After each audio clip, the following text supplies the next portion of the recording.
myself.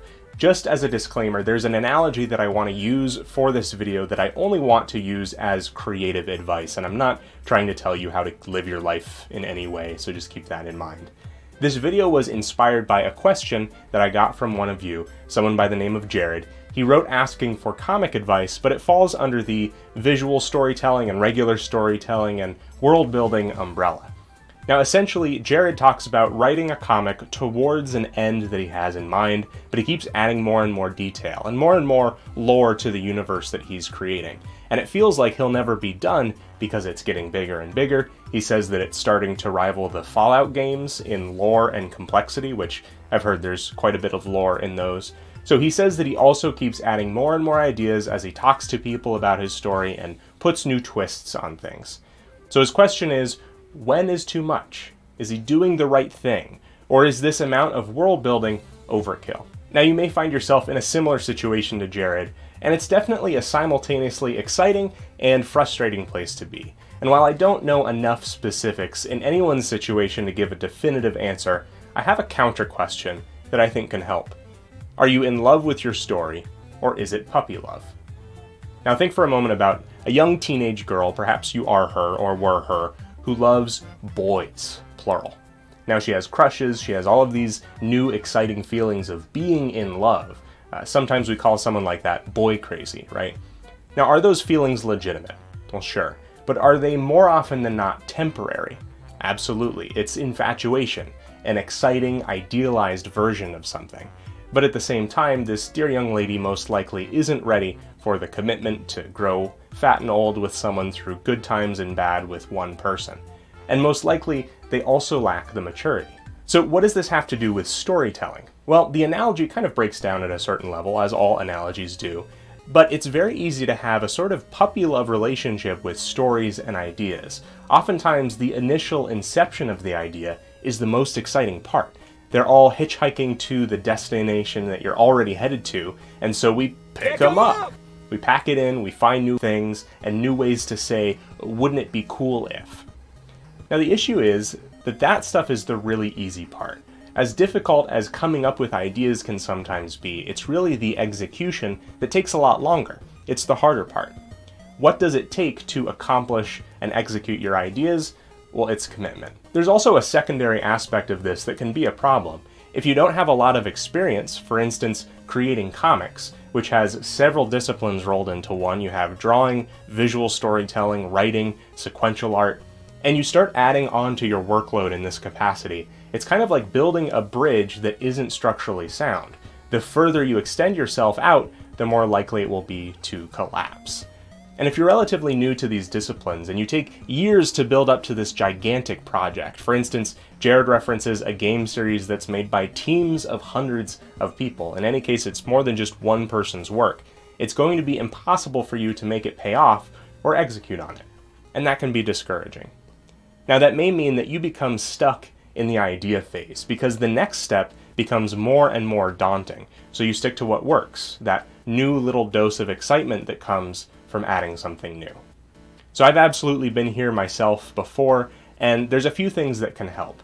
One thing is to really establish what things are actually a story and what things are simply world building. Do you have a central key story with a theme and something to say? Or do you simply have concurrent events, some texture, and tertiary window dressing to a story? The other advice, which I've given before, makes it so you don't throw your whole idea out. That's not really a necessity. But rather, can you bite off a tiny piece of your larger idea? Can you tell an isolated, small in-scope story? Can you take one or two of your characters and turn a paragraph of their backstory into a prequel, or an issue 0 to the bigger thing? Now what happens when you do this is that you get a sense for finishing things, and you'll probably at some point be thankful that you started with something smaller because it always takes longer than you think. You also continue to build your skills, and instead of writing a 12-book series with your beginner's writer's chops, you've written a short story that maybe wasn't that good, but you learned a lot along the way. So hopefully that makes sense. This whole process is a difficult one, and pushing past the idea phase into the execution phase can be the hardest part. So if there's anything I can do to help you, I'd like to be able to. Of course, I have plenty of other videos and resources pertaining to the comic making process and with storytelling. If this video helped, give it a like, potentially share it with someone, and you can keep my forge burning over on patreon.com/bagellenizen. And of course, this month I'm doing the Jobs for Pets commission series, which you can see over on brookseccleston.com/shop. Thank you so much for watching, and have fun creating.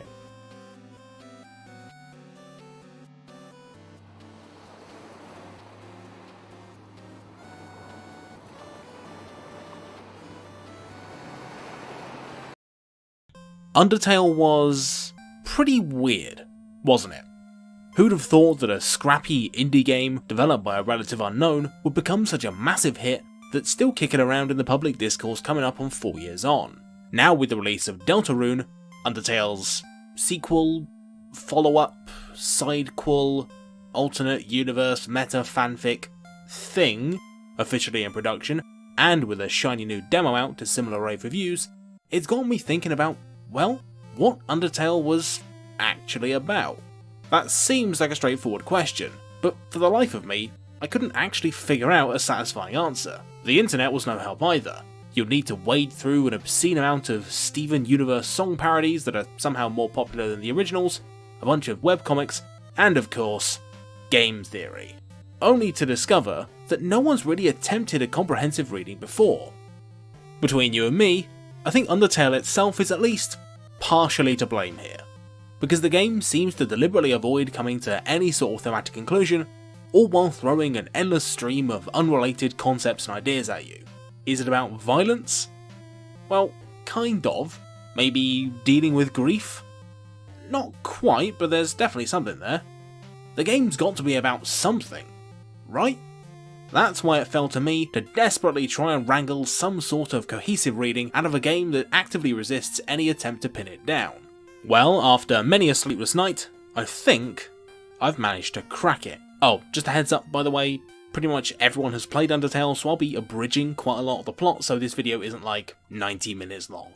I think that unlike a lot of other metafictional games, like the Stanley Parable or Bioshock, which focus much more on the creation of games, Undertale's metafiction deals much more intimately with how and why we play games and engage with stories in the first place. But to understand that, we're going to have to go right back to the beginning.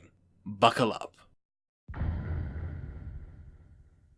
I think if there was anything about Undertale that has yet to receive the praise it deserves, it's the first 5 or so minutes. The introduction of the game is this rollercoaster ride of subverted expectations and deceptions that excellently sets the stage for what's to come. There's the subverted intro where it turns out the big bad monster army lost, there's the fact that you're playing a different character to the one in the intro, there's Flowey turning out to be evil, only for him to be replaced by Toriel, who's nice. It's complete narrative whiplash, and for a very good reason. Once Toriel takes the lead, any anchoring Undertale has to a typical gaming opening is shattered when she skips you past what's obviously supposed to be a training puzzle and then tells you you're not supposed to kill the randomly spawning monsters. Don't kill the monsters? In an RPG? What the hell is this game even trying to do? Well, it is a tutorial, just not for the thing you think it is. Chances are you already know how to solve basic puzzles and play an RPG. Undertale is actually teaching you how to analyze stories. Undertale wants you to make decisions in the full knowledge that you are a player playing a game, not as if you are part of the world. The problem is that we've been so conditioned into experiencing games a certain way that Undertale needs to break down what you know so that you can approach things from a fresh perspective.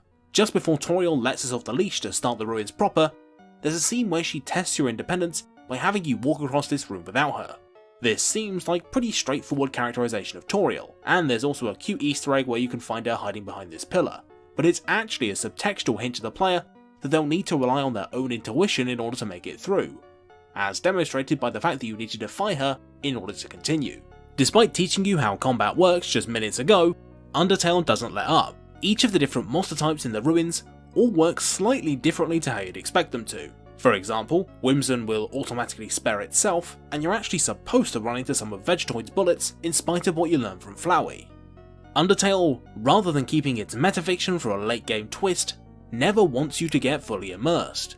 All the weird tricks and twists it pulls aren't supposed to be particularly challenging, they're meant to prevent you from settling into a routine. This causes you to be constantly aware of how you're experiencing the game, rather than absorbing it passively. This is proven